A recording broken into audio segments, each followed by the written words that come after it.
दृष्टि आईएएस के in focus programme में एक बार फिर आपका स्वागत है। मेरा नाम है मनीष। हाल ही में केंद्रीय लोक निर्माण विभाग ने अपने क्षेत्रीय कार्यालयों को ये निर्देश दिया है कि वो अपने यहाँ सार्वजनिक इमारतों को दिव्यांगजनों की पहुंच में स्थापित करें, यानी उनके लिए उनको सार्वजनिक इमारतों को सुलभ बनाए। ऐसे में हमारे लिए ये जानना जरूरी हो जाता है कि दिव्यांगजन अधिकार अधिनियम 2016 किस प्रकार से दिव्यांगजनों के अधिकारों को सुनिश्चित करने की बात करता है। इसके अंतर्गत जो गाइडलाइंस जारी की गई थी, जो हार्मोनियस गाइडलाइंस जारी की गई थी, वो कहां तक लागू हो पाई हैं और किस तरह की कमियां सार्वजनिक इमारतों तक दिव्यांगजनों की पहुंच को स्थापित करने में रह गई हैं। आज इन फोकस में इसी पर चर्चा करेंगे। हमारे टॉपिक का नाम होगा दिव्यांगजन अधिकार अधिनियम 2016।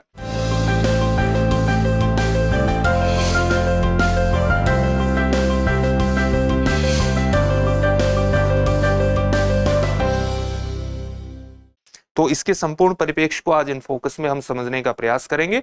सबसे पहले देखते हैं कि इस पूरे टॉपिक के अंतर्गत हमारी चर्चा के सामान्य बिंदु क्या रहेंगे। सबसे पहले हमने उस खबर को जान लिया है जिसके कारण ये पूरा टॉपिक चर्चा में है, यानी हाल ही में जो केंद्रीय लोक निर्माण विभाग द्वारा अपने क्षेत्रीय कार्यालयों को निर्देश दिया गया है कि दिव्यांगजनों तक सार्वजनिक कार्यालयों की, सार्वजनिक इमारतों की पहुंच को सुलभ बनाए। उसी के कारण ये पूरा टॉपिक चर्चा में आ जाता है। इसलिए हम सबसे पहले ये जानेंगे कि दिव्यांगजन अधिकार अधिनियम 2016 जो अप्रैल 2017 से लागू हुआ था, उसके सामान्य प्रावधान किस तरह से है, वो केंद्र सरकार को किस तरह से अधिसूचनाएं अधिसूचित करने की का अधिकार देता है।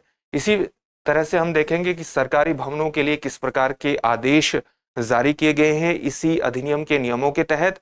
फिर देखेंगे कि सरकारी भवनों में पहुंच की वर्तमान स्थिति क्या है और उसके प्रमुख मुद्दे क्या हैं, यानी प्रमुख कंसर्न क्या है।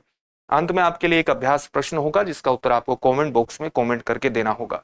ये जो पूरा विषय है ये यूपीएससी की मुख्य परीक्षा के सामान्य अध्ययन प्रश्न पत्र 2 से जुड़ता है, उसके सामाजिक न्याय जैसे खंडों से जोड़ करके आप इसे देख सकते हैं।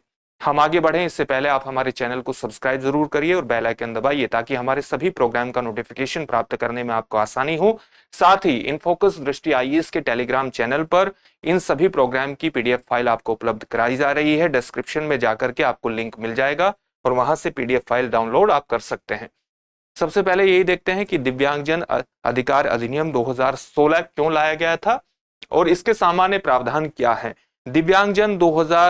दिव्यांगजन अधिकार अधिनियम 2016 को लागू करने के लाए जाने के पीछे का जो मुख्य उद्देश्य था वो वस्तुतः संयुक्त राष्ट्र असेंबली द्वारा एक अभिसमय यानी एक कन्वेंशन को स्वीकार किया गया था जो दिव्यांगजन अधिकारों के व्यक्तियों के अधिकारों से संबंधित था। इस कन्वेंशन को स्वीकार किया था 2016 में यूएन असेंबली द्वारा, संयुक्त राष्ट्र असेंबली द्वारा, और ये जो कन्वेंशन है ये 2008 में लागू हुआ। भारत ने इसको 2007 में रेटिफाई किया था, इसकी पुष्टि की थी, तो इसको लागू करना भारत की कहीं ना कहीं जिम्मेदारी थी और इसी को ध्यान में रखते हुए भारत द्वारा ये लाया गया था। साथ ही इसने भारत के दिव्यांगजनों से जुड़े हुए एक महत्वपूर्ण कानून जो वर्ष 1995 का था उसको प्रतिस्थापित किया और अप्रैल 2017 से ये कानून लागू हुआ, हमारे देश में कार्यान्वित हुआ। ये केंद्र सरकार को कुछ अधिकार प्रदान करता है। किस प्रकार के अधिकार प्रदान करता है? ये केंद्र सरकार को सार्वजनिक भवनों के लिए, यानी जो हमारे यहाँ जो पब्लिक बिल्डिंग्स हैं उनके लिए दिशा निर्देश और मानक अधिसूचित करने और उनकी समीक्षा करने का अधिकार प्रदान करता है। यानी जो हमारी पब्लिक बिल्डिंग्स होती हैं, जो हमारे सार्वजनिक भवन होते हैं, उनका स्ट्रक्चर किस प्रकार से होगा, उनका डिजाइन किस प्रकार से होगा और उनका स्ट्रक्चर, डिजाइन, संरचना और डिजाइन इस प्रकार से हो कि उसमें दिव्यांगजनों की पहुंच सुलभ हो, सुगम्य हो। इस प्रकार से दिशा निर्देश केंद्र सरकार तय करे, इसका अधिकार ये अधिनियम केंद्र सरकार को प्रदान करता है और इसी को ध्यान में रखते हुए केंद्र सरकार द्वारा पहला गाइडलाइंस मार्च 2016 में प्रकाशित किया गया और इसकी समीक्षा की गई केंद्रीय लोक निर्माण विभाग द्वारा, national institute for urban affairs द्वारा और आईआईटी रुड़की द्वारा भी इसकी एक पूरी समीक्षा की गई। साथ ही केंद्रीय शहरी और आवास मंत्रालय के द्वारा एक महत्वपूर्ण हार्मोनियस गाइडलाइंस जारी की गई जो वर्ष 2021 से संबंधित है और जो अक्टूबर 2022 में जारी हुई थी। इस हार्मोनियस गाइडलाइंस का एक सामान्य नाम क्या है? भारत में सार्वभौमिक पहुंच के लिए सामंजस्यपूर्ण दिशा निर्देश और मानक 2021, यानी भारत में किसी भी स्थान पर, खास तौर से जो हमारी पब्लिक बिल्डिंग है, सार्वजनिक भवन है, वहां पर सभी की पहुंच को स्थापित करने के लिए इसने एक दिशा निर्देश निर्धारित किए, इसने स्टैंडर्ड निर्धारित किए 2021, जो अक्टूबर 2022 में हमारे सामने आए। इसके लिए इसी के अंतर्गत किस प्रकार के सरकारी आदेश दिए गए हैं उसको भी थोड़ा सा जान लेते हैं। इसमें एक आदेश विशेष रूप से महत्वपूर्ण है, जो दिव्यांगजन अधिकार नियम 2017 का आदेश का नियम 15 है। ये क्या कहता है कि हमारे यहाँ जो भी स्थान होते हैं उनका, चाहे वो भौतिक वातावरण से संबंधित हो, यानी जो फिजिकल एनवायरनमेंट है, चाहे किसी भी स्थान पर पहुंचने के लिए परिवहन सुविधाएं हो, और किसी बिल्डिंग में उपस्थित किसी भी तरह की वेबसाइट या अन्य प्रकार की सुविधाएं हो, सूचना और संचार प्रौद्योगिकी से संबंधित, ये सभी सुविधाएं, चाहे वो भौतिक वातावरण हो, चाहे परिवहन हो, सूचना और संचार प्रौद्योगिकी से संबंधित सुविधाएं हो, इनको इस प्रकार से विकसित किया जाना चाहिए कि दिव्यांगजनों की इन तक पहुंच स्पष्ट हो सके, और उसको ये कवर करता है नियम 15।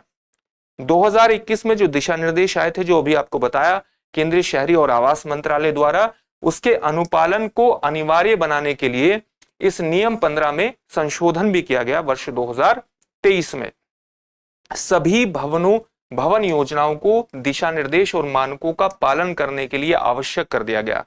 यानी किसी भी प्रकार की अगर भवन योजना बनाई जाती है, उसको वर्ष 2021 के दिशा निर्देशों का, उसके मानकों का पालन करना होगा, और सभी मौजूदा इमारतों को 5 साल के भीतर दिव्यांगजनों की पहुंच के लिए सुलभ बनाया जाना चाहिए।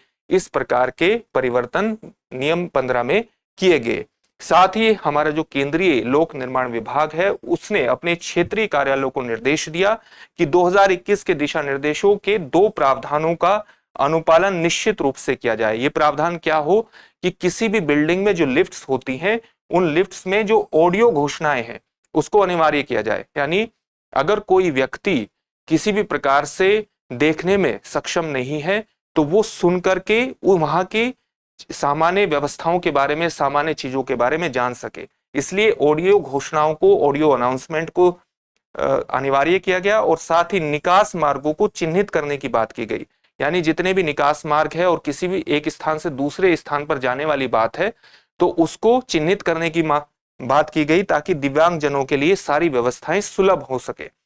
राज्यों द्वारा इसमें सबसे बड़ी कमी एक और निकल करके आई कि ये दिशा निर्देश तो दे दिए गए, अभी हम कमियों पर बात करेंगे, लेकिन इन दिशा निर्देशों में हमने ये देखने में आया कि राज्यों द्वारा जो अपने भवन उपनियम बनाए गए हैं, वो उसमें सामंजस्यपूर्ण दिशा निर्देश 2021, यानी जो हार्मोनियस गाइडलाइंस जारी की गई दिव्यांगजनों की पहुंच को सुलभ बनाने के लिए सार्वजनिक भवनों तक, उनको शामिल ही नहीं किया गया।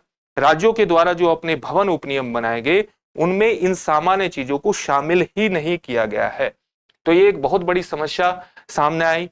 सरकारी भवनों में पहुंच की स्थिति क्या है? सरकारी भवनों में पहुंच की स्थिति का मतलब कि दिव्यांगजनों की उसमें पहुंच की स्थिति क्या है। तो इस पर एक एक्सेस ऑडिट किया गया, पहुंच से संबंधित एक ऑडिट किया गया, और ऑडिट में यह बात सामने आई कि राज्यों और केंद्र शासित प्रदेशों के 48 शहरों के 1671 इमारतों में ये एक्सेस ऑडिट किया गया, और केंद्र को कहा गया, केंद्र को एक प्रस्ताव पारित हुआ, केंद्र को एक प्रस्ताव प्राप्त हुआ, और यह कहा गया कि 1484 इमारतों की रेट्रोफिटिंग की आवश्यकता है।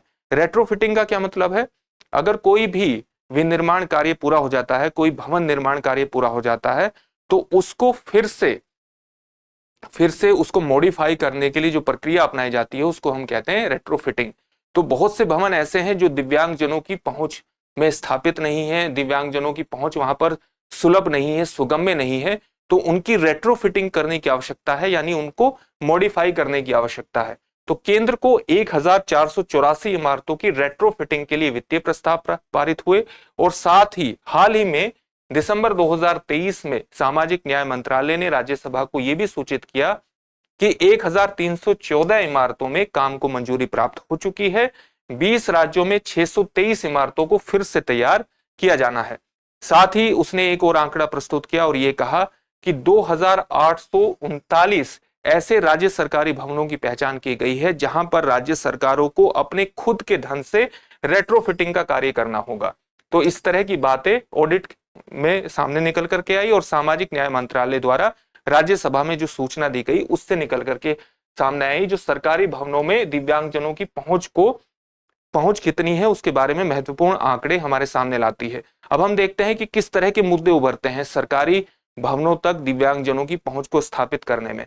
सबसे पहली बात तो यही है कि जो हमारे यहाँ दिव्यांगजन अधिकार अधिनियम 2016 बनाया गया, उसको लागू करने के लिए जो दिशा निर्देश लाए गए ताकि सभी सरकारी भवनों की दिव्यांगजनों तक पहुंच स्थापित हो, उसके में दिशा निर्देश लागू ही नहीं हुए।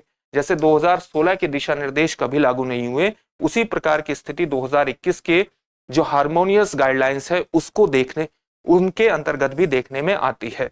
और इसका सबसे बड़ा कारण ये माना गया है कि चाहे सार्वजनिक भवनों के निर्माण के लिए जो जिम्मेदार इंजीनियर हो या पूरा सरकारी तंत्र हो, उसमें कहीं ना कहीं जागरूकता और जवाबदेही, अकाउंटेबिलिटी और अवेयरनेस दोनों की कमी देखने को मिलती है। और कहीं कहीं पर ऐसी भी स्थिति है जहां पर बजटीय आवंटन की भी कमी दिखाई देती है। साथ ही कुछ राज्य और शहर ऐसे हैं जिन्होंने अपने सरकारी भवनों को दिव्यांगजनों की पहुंच में स्थापित करने के लिए किसी भी प्रकार की सूचना ही नहीं दी।